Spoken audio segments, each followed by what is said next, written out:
Hello, friends. This is Deepak, and I have a special guest today, Manish Chopra. Not directly related, but very good friend. And he has two amazing books. One is this, Seeing with My Eyes Closed. And this came out after this book, which is called Emergent Gems. And I've been glancing through both of them and reading them, and they're very insightful and very helpful. Highly recommend that you get them, read them, etc. But let me just jump into the conversation right away. First of all, it's great to have you, Manish. Good to be back, Deepak. Great to Yeah, have this conversation. thank you so much. So, tell me, what inspired you to write Seeing with My Eyes Closed after you finished Emergent Gems? Yes, Deepak. In fact, let me clarify. They're actually the same book with two different titles. Emergent Gems came out in the US and in the Western world. And I wanted to launch the book in India, where my publisher in India recommended a different, catchier title that might appeal in that market more. So this is the book we're talking about. This is the book we're talking about. Yeah. Okay. Well, I'm glad we clarified this, that they're both the same book, but this is the current title that we're talking about. And this book is also available, right? They're both the same book That's right. with different titles. So, again, what inspired you? Yeah.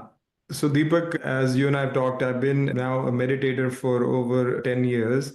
And during my years of meditation, I started to encounter spontaneous insights that would emerge during moments of meditation, whether during the silent retreats that I go to or in my daily practice. And I started taking note of those insights that would emerge just spontaneously. And that led to this compilation of 48 vignettes in these four sections. And they're offered up as personal insights, but also something with universal appeal to others. But ideally, people relate to them and it inspires them to pursue their own contemplation to come into their own insights. Of course, as we know, Vipassana is a Sanskrit word for what is called insight meditation. You were obviously tapping into the gap or whatever we call exists prior to thought in a field of awareness which is unbounded. But where do you think the insights spontaneously come from? Where were they before you have them? Great question, Deepak. And I've wondered that too. Look, my view now is that, when you really dip into silence and stillness, that, the agitative energies tend to die down a bit. And the wisdom, so to say, has always been resident inside of us somewhere, but we don't know how to access it. And when you start meditating, when the rest of the noise starts to dull away, the purity and the wisdom remains, which was there, but that's when it starts to emerge. And it emerges in sometimes small knocks. It's not always like a big eureka moment or an epiphany. And then you kind of pull that thread a little bit, and some interlocking puzzle becomes clear in your mind. And that's at least how I've experienced it. I haven't come up with a scientific reason for it other than that, this dulling of the noisy energy allows for the purity to emerge.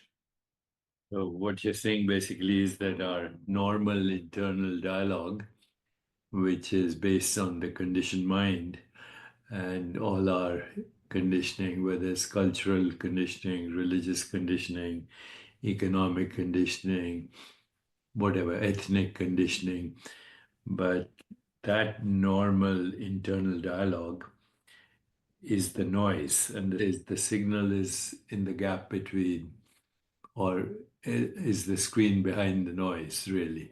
The program on the screen is the noise, but the screen itself is the real signal where you have not only insight but also intuition and creativity and a new imagination. Would you agree? Very well said, Deepak. I'm going to use that. Thank you for that insightful way of putting it. How do you think your books contribute to the current understanding of meditation and mindfulness? Yeah, I think a couple of ways, Deepak. I think one is it's coming from the point of view of a practitioner and a practitioner kind of in the real world experiencing all of the, travails of mundane life and how the spiritual realm can enable clarity that also benefits you in the material world. I think that's one. The second is I feel that, too often we expect sort of like some big miraculous outcome from meditation or contemplation. What I've tried to do here is put it in bite-sized terms, some of these potentially even known insights, but try to make them more relatable. And in fact, I invite the reader to, take these in bite sizes, and there is space there for personal reflections, and actually try to see how some of these insights apply in their context, or have they arrived at similar things. A couple of people that I trusted with the manuscript in the early days who read the book came back to me and said that they'd made lots of notes in the margin saying, oh, that particular thing reminds me of, when I was trying to recover from disease, or, my, certain relative could really use this particular insight. So I think the idea is to make it bite-sized, relatable, and allow for the reader to, polish these to their own benefit. So, can you share a particularly transformative insight or gem from your meditation practice that shaped your writing? Absolutely. I think one of the ones, Deepak, that I'd highlight is it's in the last section under this lifetime. It's called the tripod of life. As many of us, I'm an ego oriented being, and throughout my life and career had this big view that all my success in life is derived from my efforts, and my efforts really result in what happens to me. And when I put in effort, I get output. The biggest epiphany, perhaps, Deepak, for me that's come through meditation is the realization that that's only one third of the story. And there are two other aspects to what happens in life. One is my starting point, and the second is the environment, right? And the effort really comes after all of that. I keep appreciating that if I hadn't been born to parents who appreciated education as much as they did, or put in the effort to get me the right schools, or the people that I was surrounded with, whether it's teachers, friends, relatives, etc., that all of that has a big shaping influence.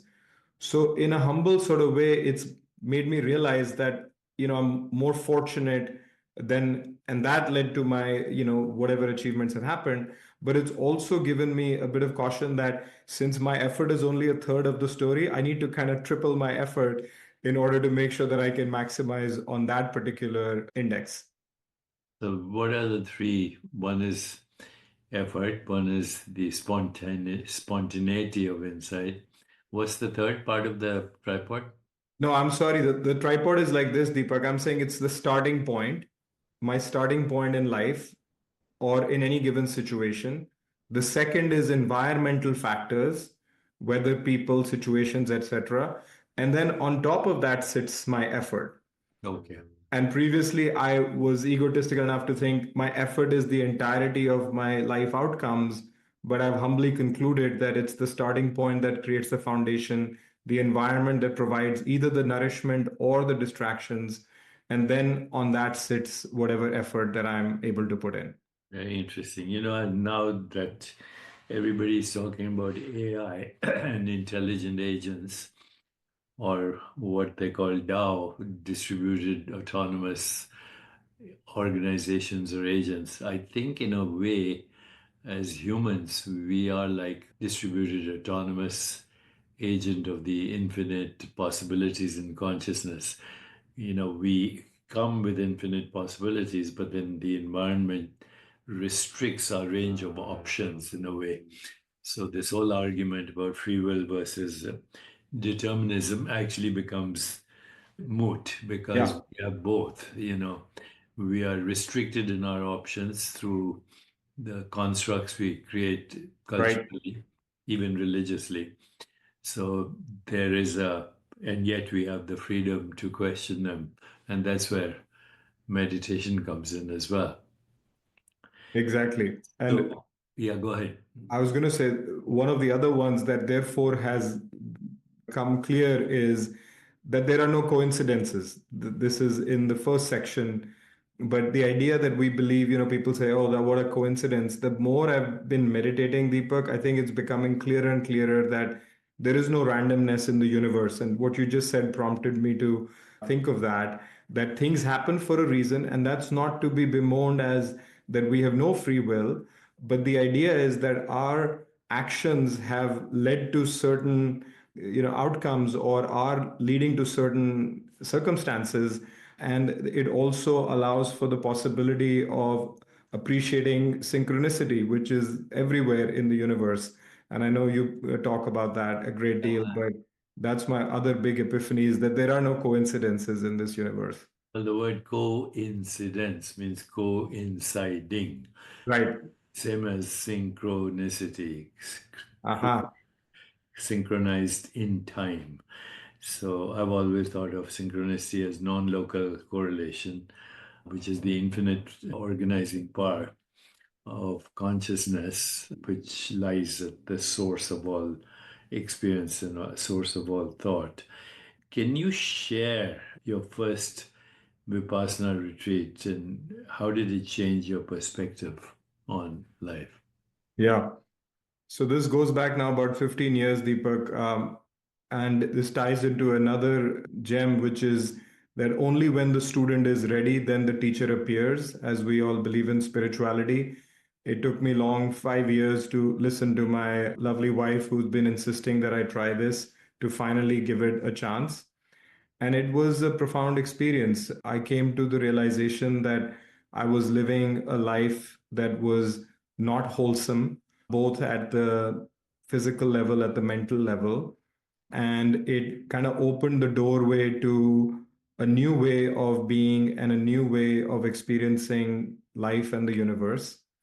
And in very practical ways, Deepak, it changed my outlook on relationships, my professional life, my lifestyle habits, including relinquishing immediately alcohol and any other substances that invade the mind or dull the mind, and having a much more holistic outlook towards life. And it has really been a virtuous path that has led me in a different direction from where my life was headed 15 years ago when I first encountered it. Did you experience any challenges in adopting meditation as a daily practice? And if so, how did you overcome them, considering you're a busy guy at McKinsey? It's a work in progress, I'll be honest. It's a work in progress. But Deepak, my first retreat was so transformative and profound that as a logical person, it became clear to me that when you see like an elixir and you experience an elixir, you're not going to forsake that. But yes, in the day to day life, it's not always straightforward. So I committed myself to attending at least one in person retreat a year, which I have managed to do. The recommendation is 2 hours of meditation a day, which initially was hard. And the 1 hour in the morning was easier. The evenings are, social activities, work related things. But slowly at time, I would introduce that when I could. And last year, I actually had a chance to attend a longer retreat, and there too, life circumstances led me to go into a 20-day retreat, which then has further deepened the resolve and experiencing that much more clarity, the benefits of the technique that has created a different level of commitment to the practice. But it is a daily battle. I know that you live in New York, so which retreat do you go to? Is there someplace close by that you go to frequently? Yeah. So I follow Vipassana meditation, as we said, in the SN Goenka tradition, and they have centers all over the world. But the two closest to us here in New York are, one is in Western Massachusetts called Dhamma Dhara or Vipassana Meditation Center. It's close to Greenfield, Massachusetts. We now also have a new center in Delaware, which is a little bit closer, but a newer center in a town called Claymont, which is one of the few urban centers because most of the other centers are set up in bucolic settings. So the one in Western Massachusetts is a rustic setting. Are you Yeah. saying that? So, and people can go there and stay there for how many people can they accommodate? Yeah, no, it's a great question. So they can accommodate up to 120 meditators at a time, and every meditator will have a separate room and complete privacy in terms of the practice as well as the accommodation. And it's one of the most established centers outside of India and really comfortable for people to practice meditation there.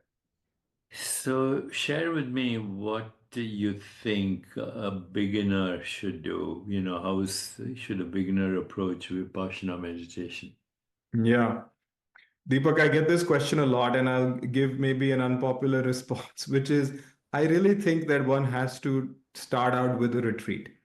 And even though it's tempting to say, hey, I'll practice for a few minutes here and there, it's not the sort of thing that you can learn a little bit on your own.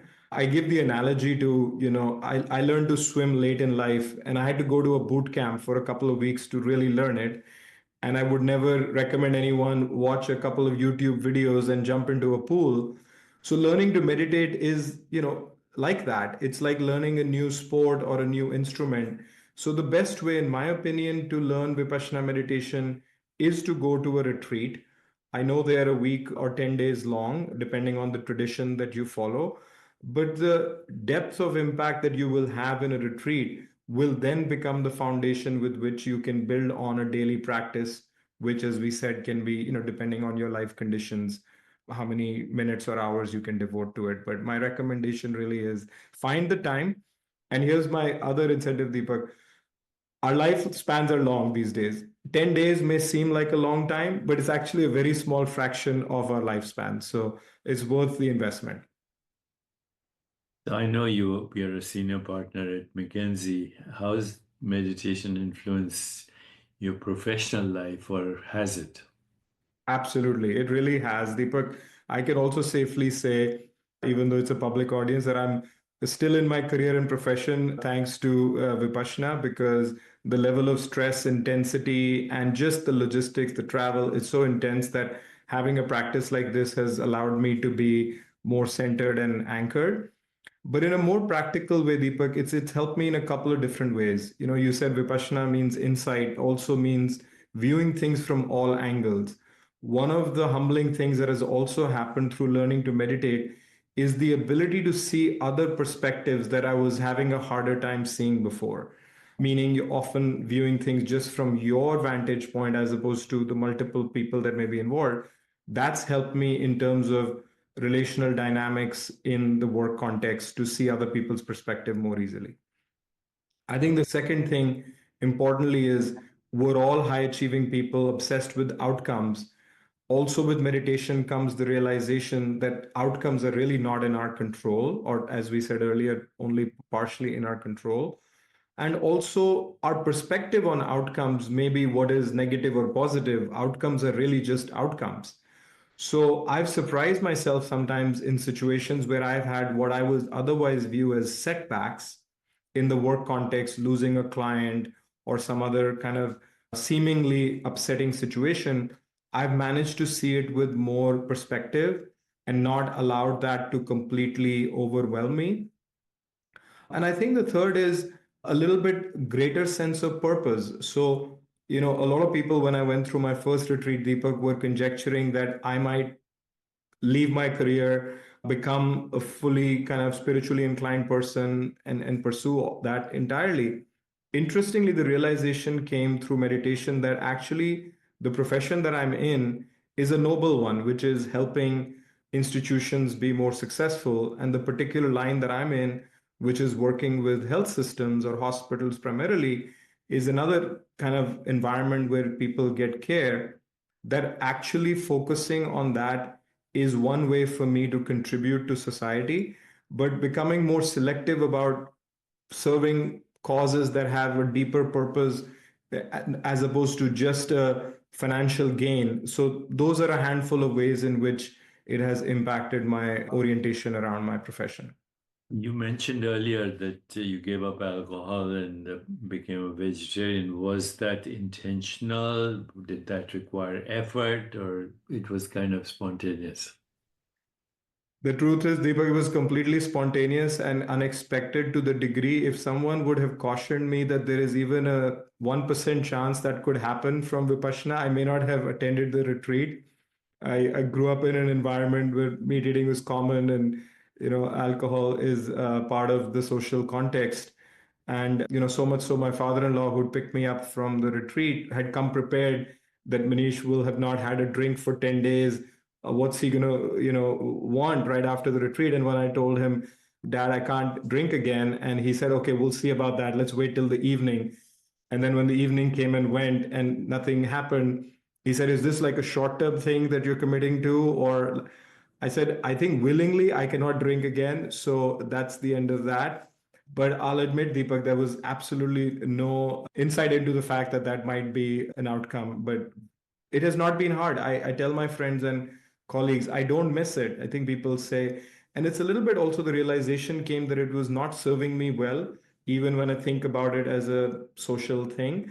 And as a logical person, if you know that something's actually not serving you well and you have the willpower to withhold it, and I don't even think it's withholding, it's just it's a different lifestyle choice. And same thing with vegetarianism. It's conditioning, yeah. You slowly overcome your conditioning. So I know we've talked about the personal benefits, but do you think meditation can address global crises like, say, social injustice and the pandemic? Right now, we have depression in the world. Humbly, I think so, Deepak. I very much think so. If I were to kind of reduce the essence of meditation to two things, which is purifying the mind and generating compassion and friendly vibes for other people. Those are the two ultimate, sort of, in my opinion, outcomes of good meditation practice. I think the inner purity, that alone allows for us to be less agitated, less overly zealous about things. And to your point, based on which is based on often conditioning. And the second is, when you purify the mind, what often appears as a component of it is well-being for yourself and well-being for others. So I think this is the hardest way to go about it, because it's a total grassroots thing. Every individual has to embrace this. This is not something that, as a company policy, you can say, hey, everybody needs to do this. It has to come from within. But if it does, it will change the course of humanity. And I think if you look at the last 50 years, many of us are talking about this. I don't remember even 20, 30 years ago, other than select people like you and others talking about it. So I think the something is happening, and the pandemic was potentially an accelerant in people tuning inwards when they couldn't find answers on the outside. So my hope and wish is that more people would turn to it so that society at large can experience the benefits. Since it naturally leads to empathy and compassion and kindness and joy and equanimity, what the Buddhists refer to as the divine attitudes that become part of your transformation. So, what advice would you give to leaders and professionals who are seeking equanimity in high pressure situations, like yourself, actually, in many ways? I think first is to find some contemplative practice. I think because there is a little bit of a role modeling element to this as well, Deepak, is my advice would be, seeing is believing in something like this. And just like, unless you have some kind of physical exercise, your body doesn't get the health benefits or the physical benefits. Meditation is for the mind what exercise is for the body. So finding a way to tune into some sort of an introspective contemplative practice. I think the second is this point I was making earlier about, even as leaders, we often have a point of view, our point of view, and starting to appreciate the points of views of others with a little bit more kind of openness and humility, that even though my task is to set and inspire people into a certain direction, what can I do to ensure that I'm representing points of views of others? And I think the third thing perhaps could be, I think more and more the younger generations, Deepak, that we're seeing, they're putting their well-being ahead of, say, their company's success or profit or even their own material. I think enabling the younger generation to fully embrace this without guilt or kind of the lack of time that is often associated in professional settings would be another way that leaders can embody the importance of contemplation and, certainly become role models through that. Well, when I think of your generation, you're relatively young.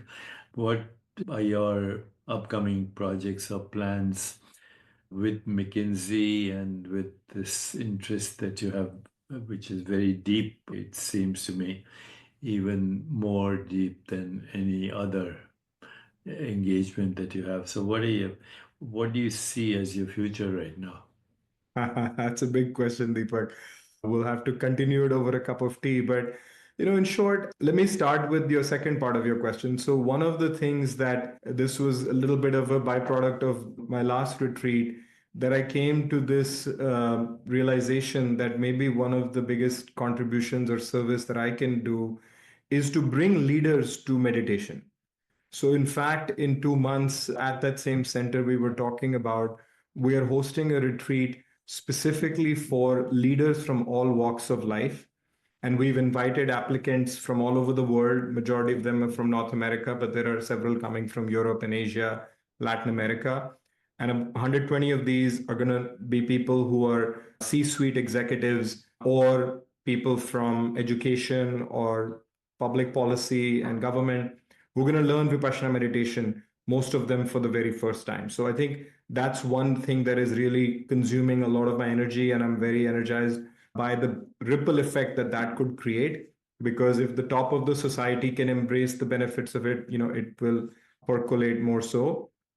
I think my writing work continues to be a source of energy and one way also to contribute to the body of this. I'm humble enough to realize there's already a lot written up about it, but again, from the point of view of a practitioner and practitioner who is in the real world, otherwise operating as well. So I'm in the process of the next book, which hopefully will come out in a couple of years.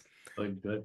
And then on the work front, I think, Deepak, being in healthcare, one of the biggest things, and I know the audience for this is broader than the US, as you're well aware, our government is going through a lot of turmoil right now, and healthcare and education could couple of areas that are going to be very deeply impacted.